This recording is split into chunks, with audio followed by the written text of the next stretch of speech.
In course of my discussion relating to the source material of my study, I have already referred about the Babur Nama. It is the memoirs of Babur or autobiography of Babur, which is also known as Tujuki Babri or Wakati Babri.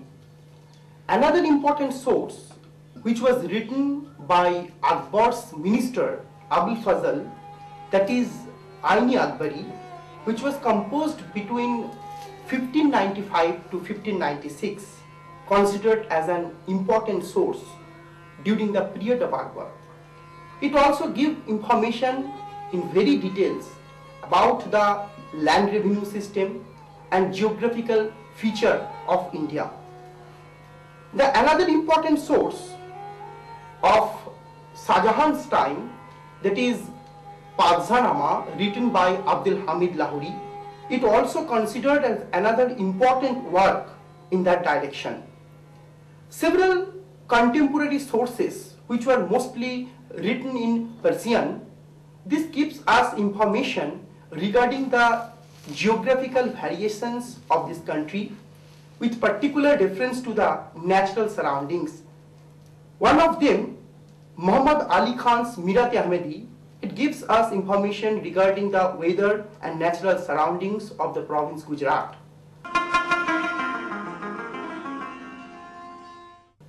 The travelers who came to India from the 17th century onwards has left different accounts which gives us several information. Burnier's account in this regard is an unique example.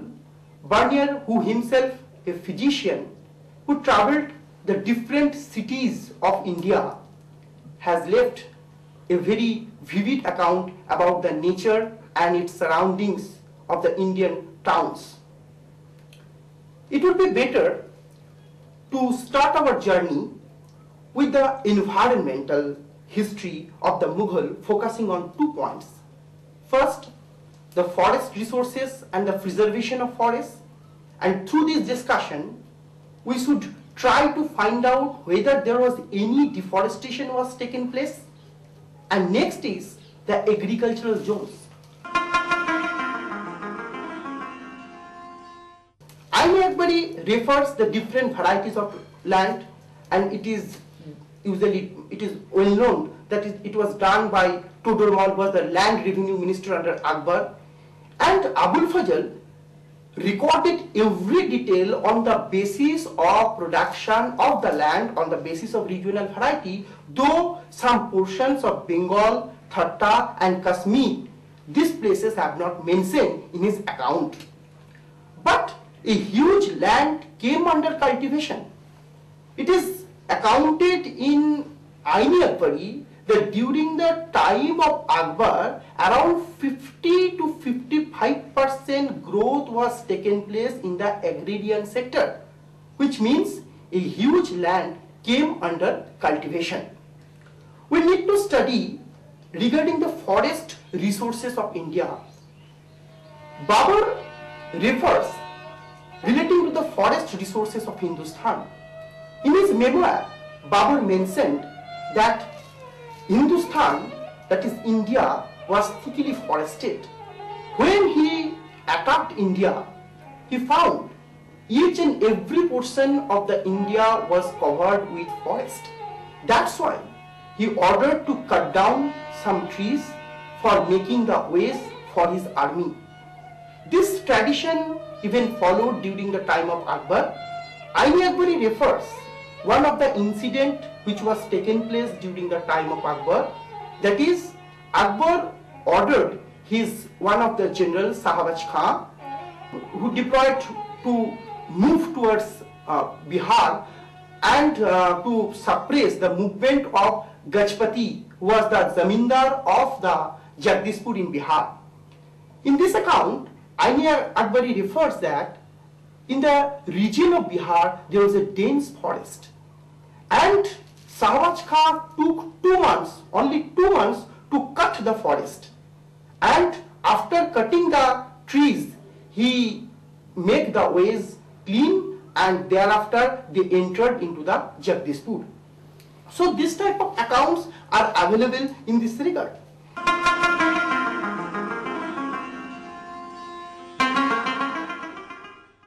can start our journey from the extremist, that is from Assam. And Alamgir Nama in this concern refers the jungles of Assam and the north or extreme northeastern part of India. According to the Alamgir Nama, there was a dense forest in the both sides of the river Brahmaputra, except some portions which were usually used for the purpose of cultivation.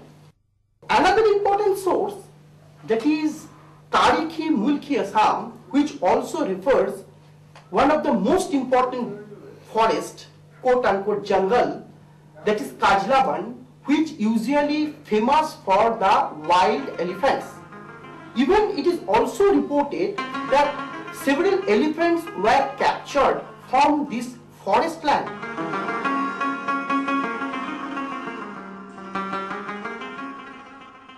Bengal is concerned, Bengal was famous for his dense forest.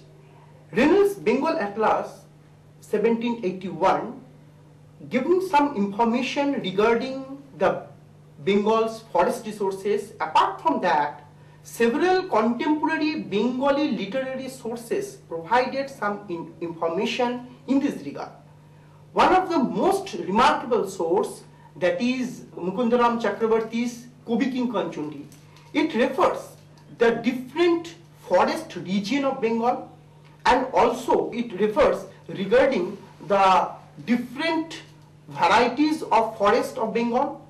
And most important thing is that the different parts of Bengal like Coach Bihar, Sarkar, Ghoradhat and some portion of the Sylhet, these all areas were covered with forests.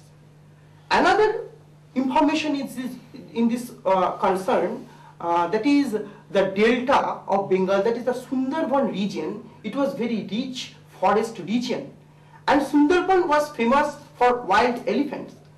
Abul Fazl informed that during the time of Akbar, several wild elephants were captured from this forest, and it may possible that this wild elephant were introduced in this forest by the local chieftains or the rajas. Here we need to study another aspect relating to our discussion, that is who were particularly the owner of the forest land. Because we have already seen that this forest were under the state, but the state was not directly controlled over the forest, because local chieftains, rajas, jamindars, they have their control over the forest.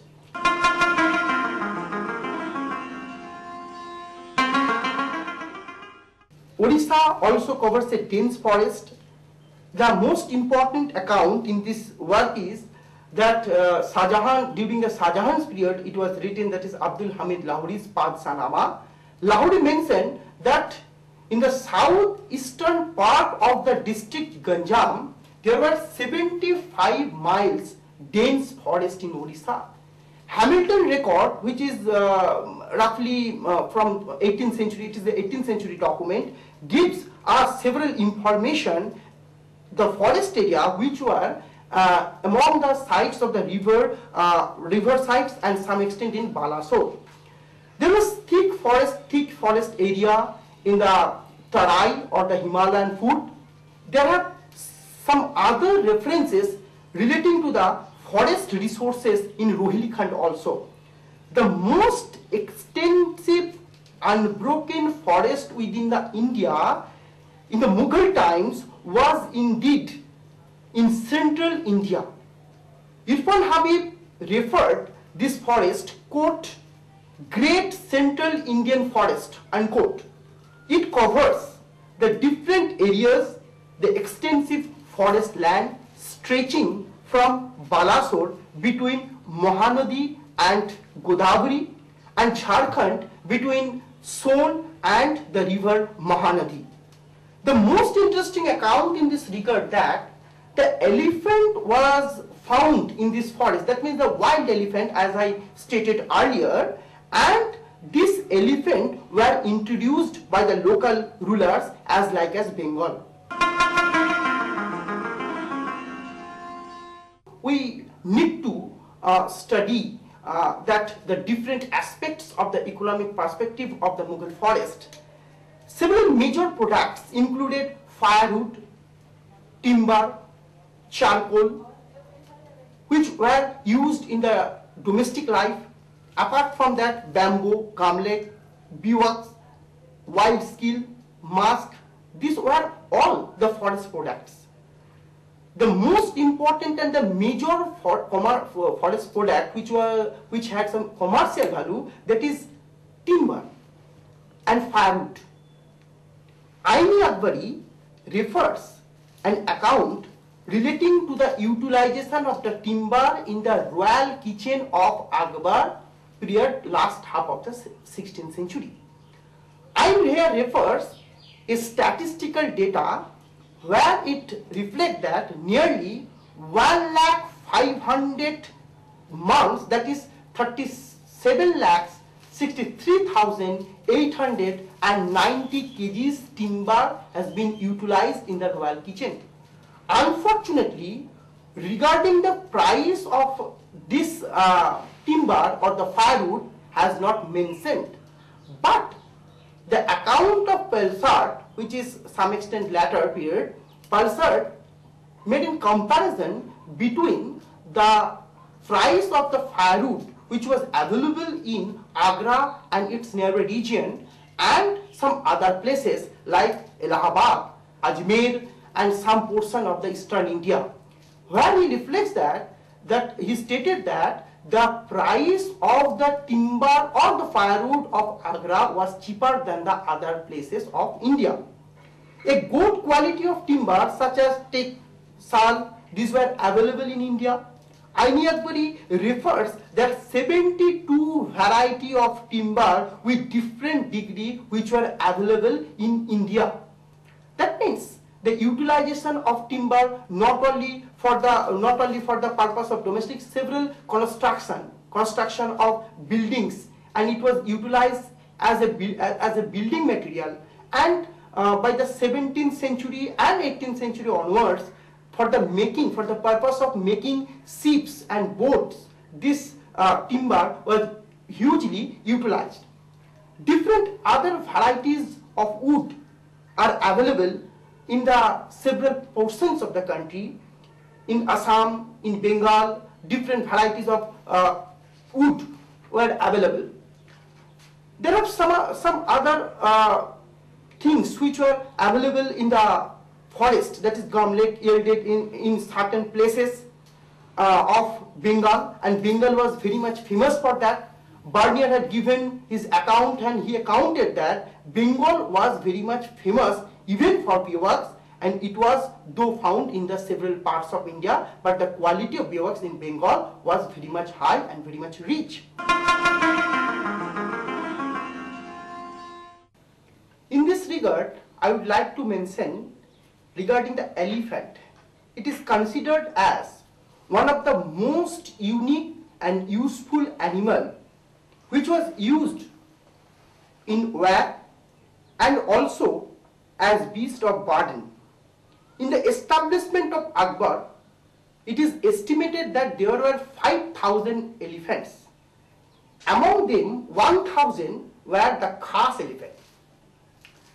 Several contemporary paintings gives us some information, though Aini-Akbari, Abul Fazl's this work have given an extensive idea regarding the differentiations of animal, the establishment. These all factors have been detailed mentioned in Ain. There have several references regarding the animal resources, particularly the elephants, its availability. Agra, Awadh, some portions of the Bengal, northeastern part, Assam were very much famous for animal. This animal, that is elephant. Abul Fazl also reported regarding the hunting of animal. These hunting areas were mostly located in Agra, Allahabad, Bihar, Orissa.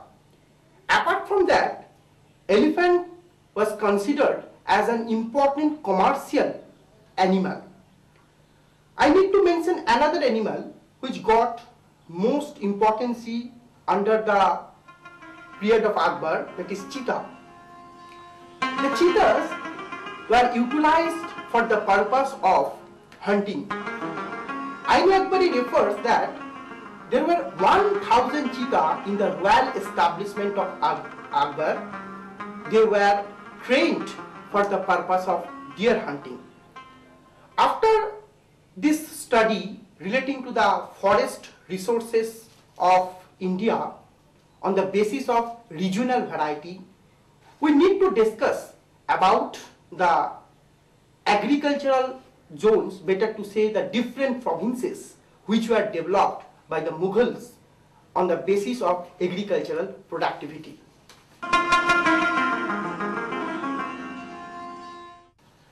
The economic structure of the Mughal Empire was based on agricultural production, and it is well known and well evident factor.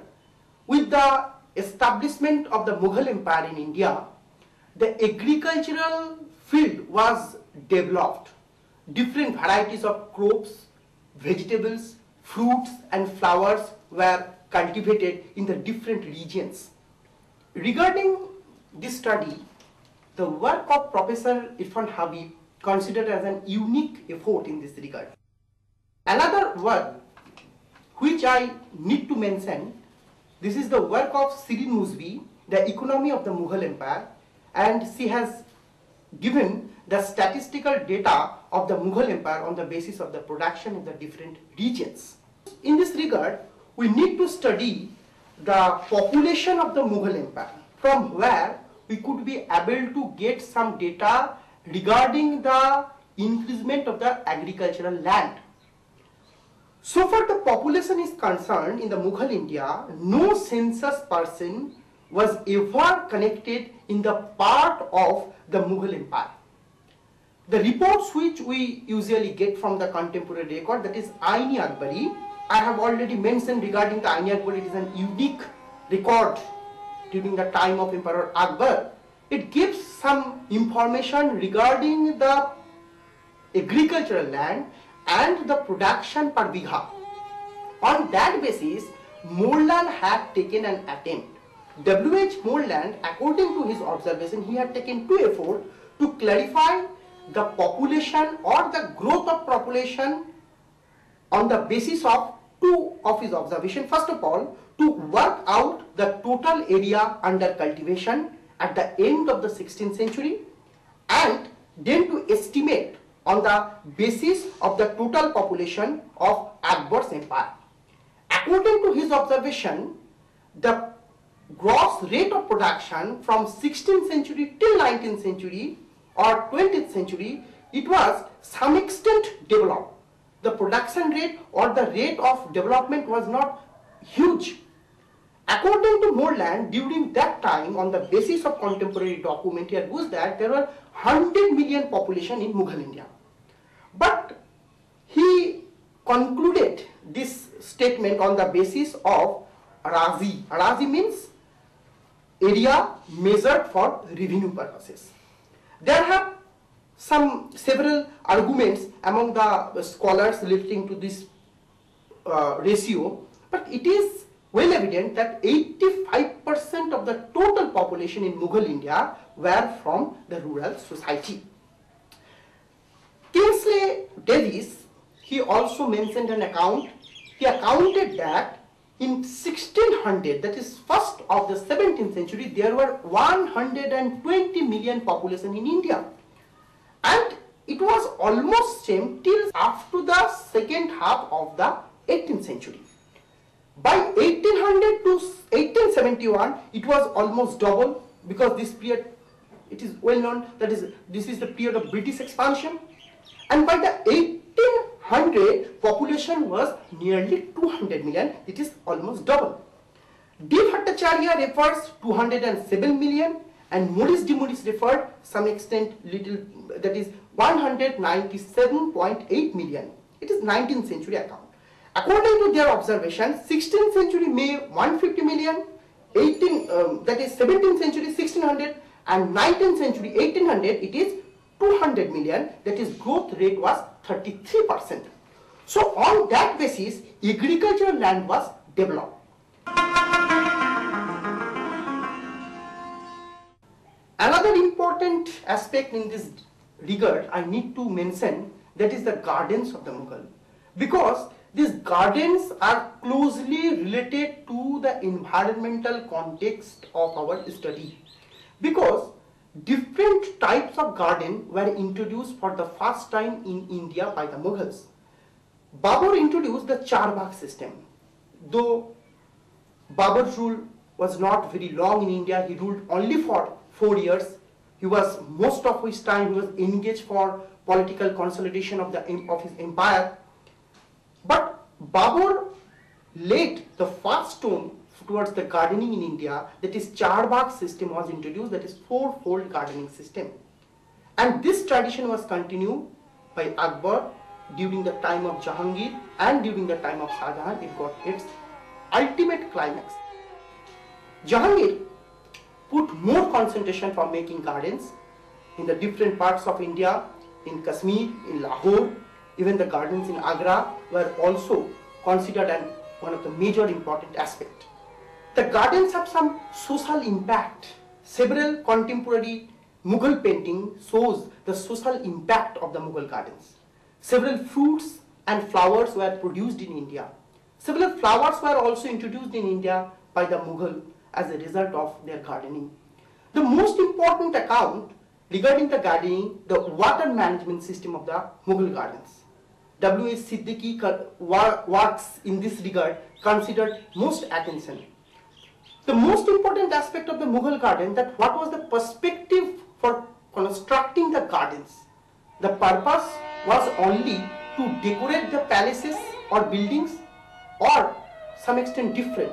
Obviously, the purpose of the gardening some extent to beautificate the palaces and the buildings, but not.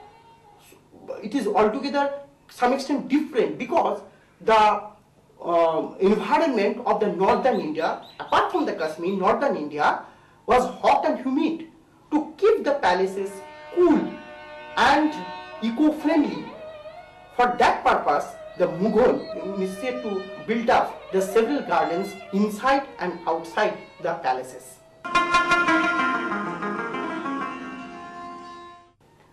After having this complete journey, in conclusion, I would like to refer some points regarding there was any deforestation was taken place. I have mentioned in course of my discussion regarding the forest resources.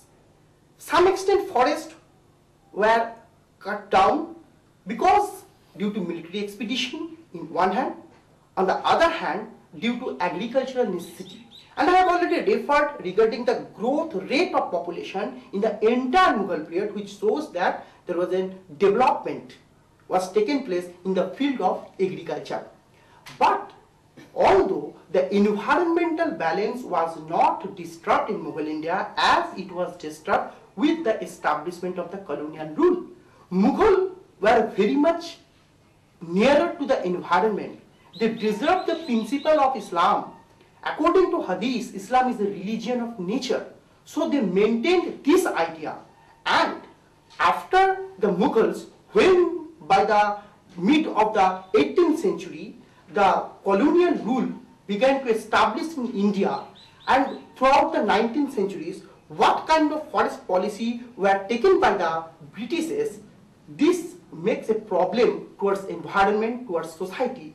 And although there was a balance between nature and empire and common man, and through this entire journey, through this entire environmental journey, we can conclude that Mughal India was enough conscious regarding the forest resources, regarding the agricultural zone, regarding the environment. It was a great history that they preserved their environment very smoothly.